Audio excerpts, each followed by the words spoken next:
Seguramente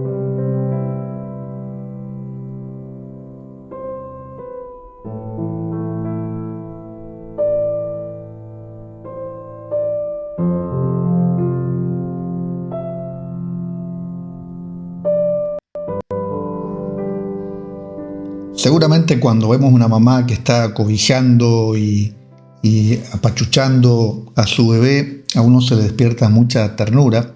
Seguramente entre las cosas que pasan por su mente está en qué podría hacer ella para que su hijo sea una persona feliz, sea una persona que esté bien, que tenga bienestar durante gran parte de su vida.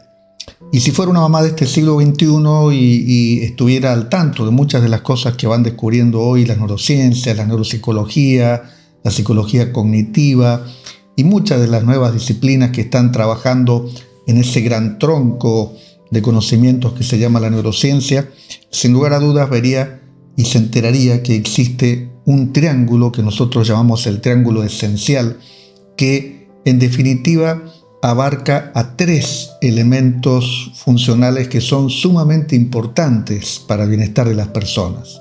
Y digo esto porque esa mamá seguramente se preocuparía mucho porque ese triángulo esencial en su hijo tuviera el mayor crecimiento posible, el mayor desarrollo posible.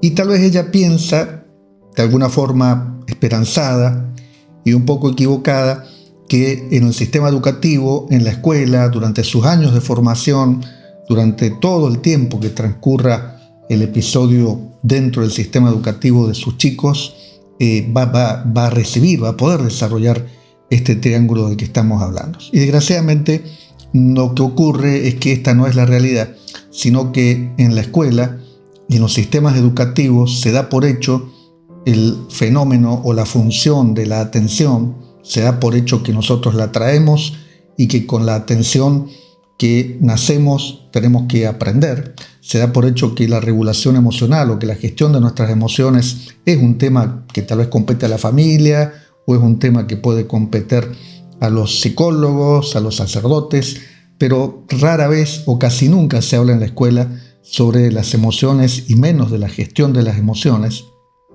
Y desde ya que si bien la educación supone que una esencia del hecho educativo es el aprendizaje, es la enseñanza-aprendizaje, como se suele decir en el discurso, de aprendizaje en la escuela hablamos muy poco y también lo damos como una función de hecho.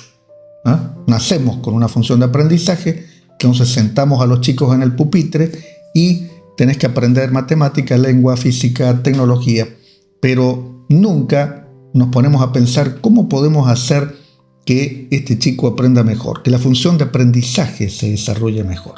Claro, los psicólogos, los psicopedagogos me dirán, bueno, pero existe toda una disciplina que es la psicopedagogía dedicada a que los chicos aprendan mejor y sin lugar a dudas hacen su mejor esfuerzo. El problema es que desde esa disciplina, basada en teorías psicológicas ya ancestrales, se ha avanzado muy poco en un concepto más acabado de una neuropedagogía.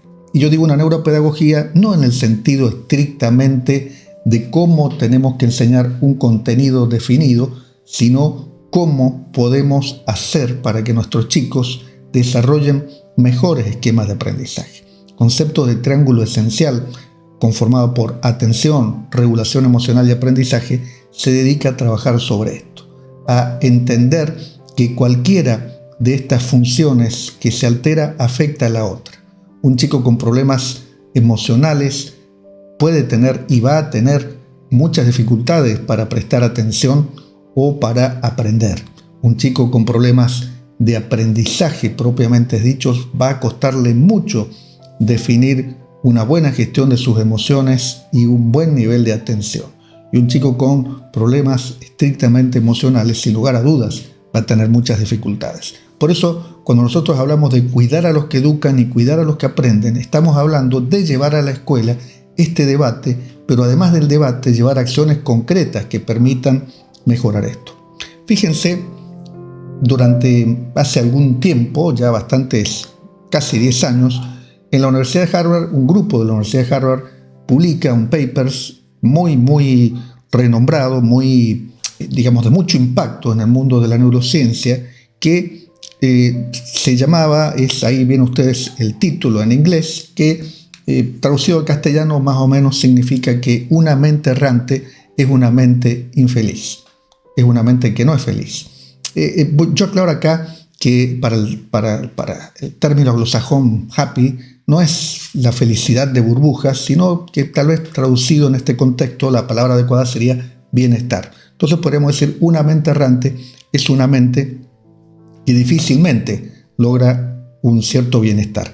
Y este paper, hecho por dos investigadores de la Universidad de Harvard, se basó básicamente en una experiencia en la cual ellos, a través de los smartphones, enviaban a un grupo muy grande de personas, más de 2.500 personas, una serie de preguntas que básicamente eran 3 preguntas. La primera pregunta decía, ¿qué estás haciendo en este momento?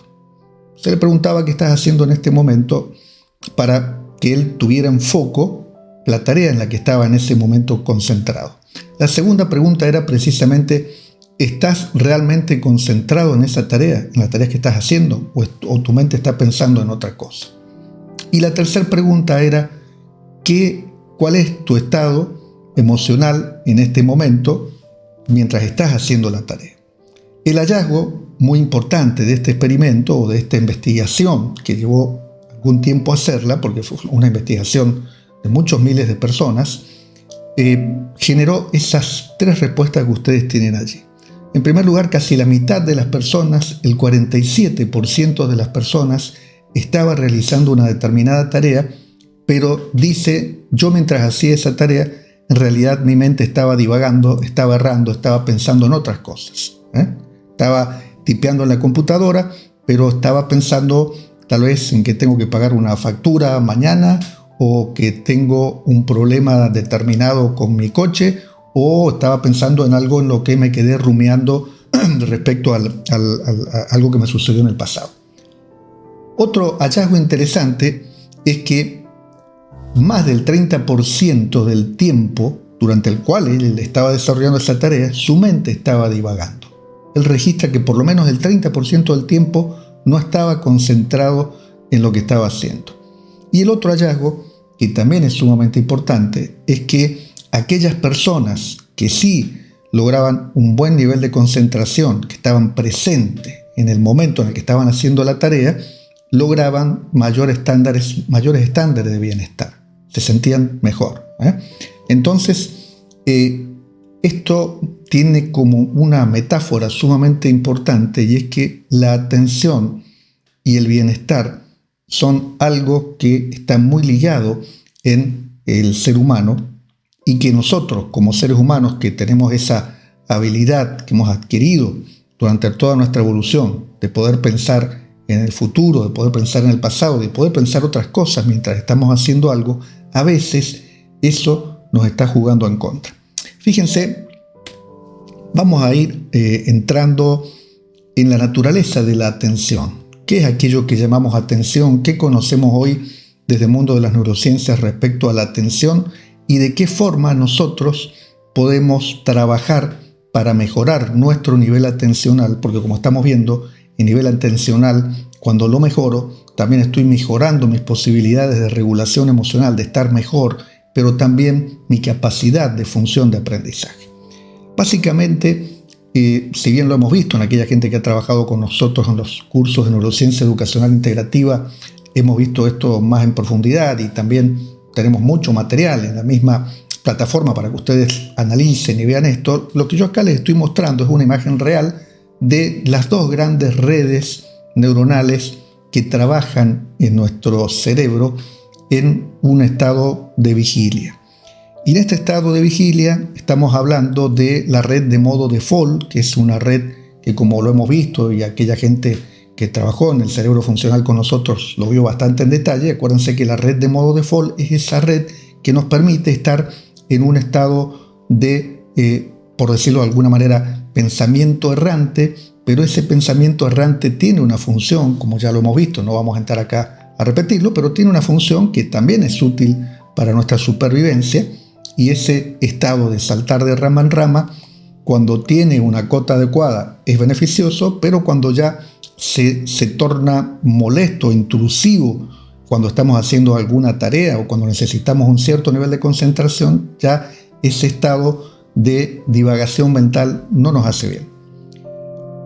La red de modo default es lo que ustedes están viendo allí en azul, y lo que están viendo en amarillo rojo es la red atencional, donde lo que ustedes van a ver, y yo les pido que observen con detenimiento, es que cuando la red de modo default, o sea, cuando ese gráfico que ustedes están viendo en azul, que ahí estaba grande, comienza a disminuir, comienza a aumentar la red de modo atencional. Esto quiere decir, para decirlo de manera más sencilla, que cuando nosotros, por algún motivo o por las tareas propias de nuestra vida, nos concentramos en algo, el pensamiento difuso o el pensamiento divergente o el pensamiento errante que representa la actividad de la red de modo default decae y toma el control de nuestro cerebro, de nuestra corteza cerebral, la red de modo atencional.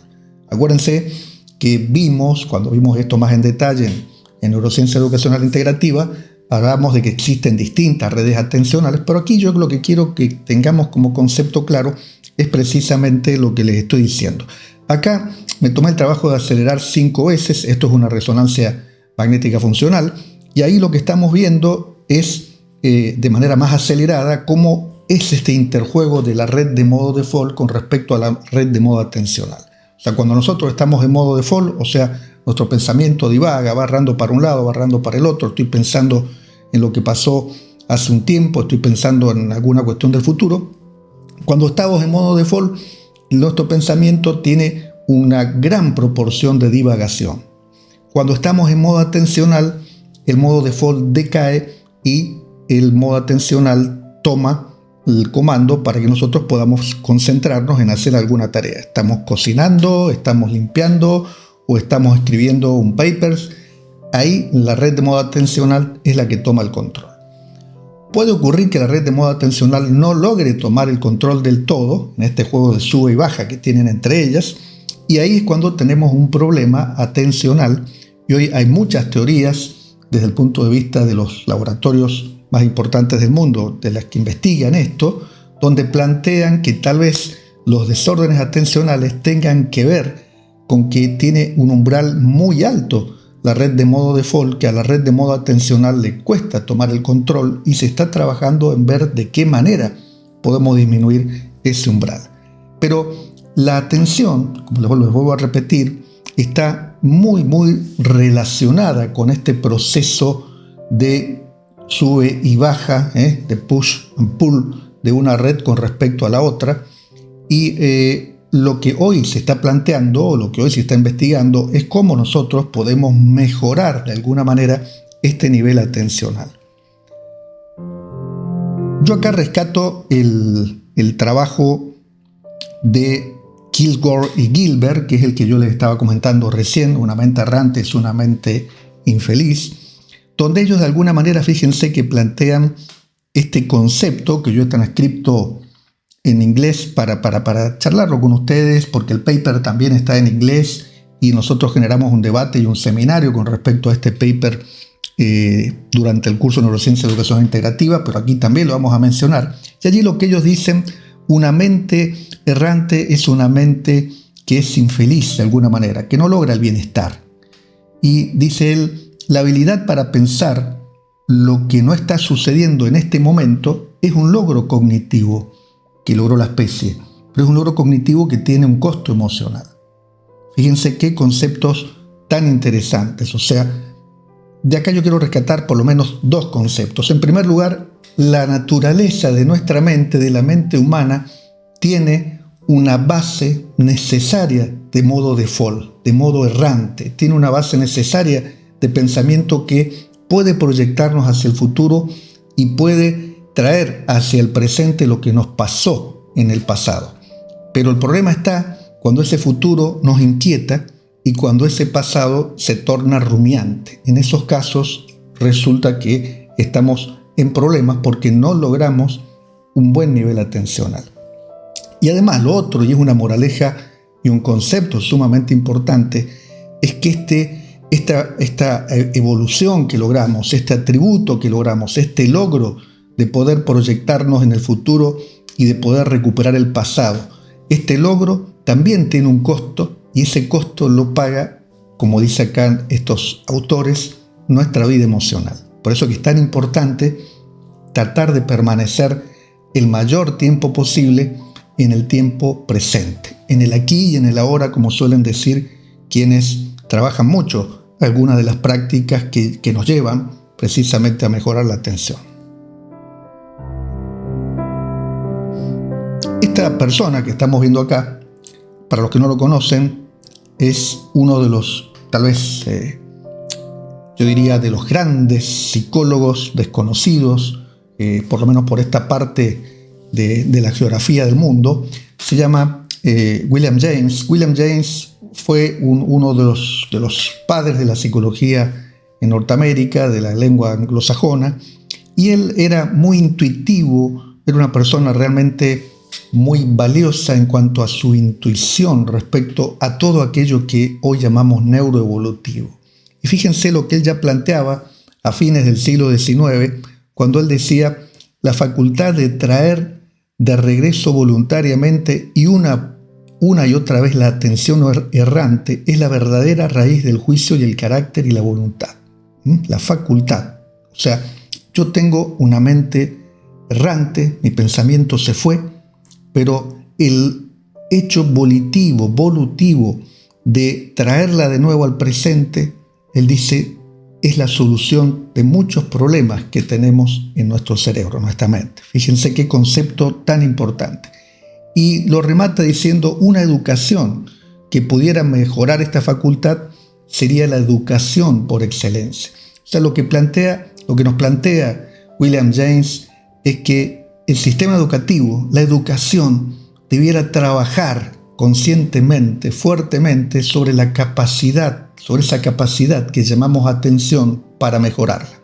Y yo digo, y esto que está en amarillo lo he colocado yo, lo hemos colocado en nuestro grupo, es una de las cosas que más charlamos en nuestro laboratorio como conclusiones cuando nos sentamos precisamente a compartir estas ideas con los colegas, con los psicólogos, los médicos, con todos los que integran nuestro laboratorio, donde decimos, como cualquier otra red del cerebro, como cualquier parte de nuestro organismo, como la masa muscular de nuestro organismo, se pueden entrenar. La red atencional se puede entrenar y se puede mejorar a través de la educación y de la neuroplasticidad. Ya hemos visto con ustedes, ya hemos charlado con ustedes hasta el cansancio que nuestro cerebro tiene la virtud, ese gran don de ser plástico. La neuroplasticidad implica que nuestro cerebro, ya sea de manera consciente o inconsciente, para nosotros, él permanentemente se está transformando y transformando realmente. Hoy eso nosotros lo podemos ver a través de resonancias magnéticas funcionales, como las imágenes que acaban de ver ustedes respecto a las redes de modo default y a la red de modo atencional.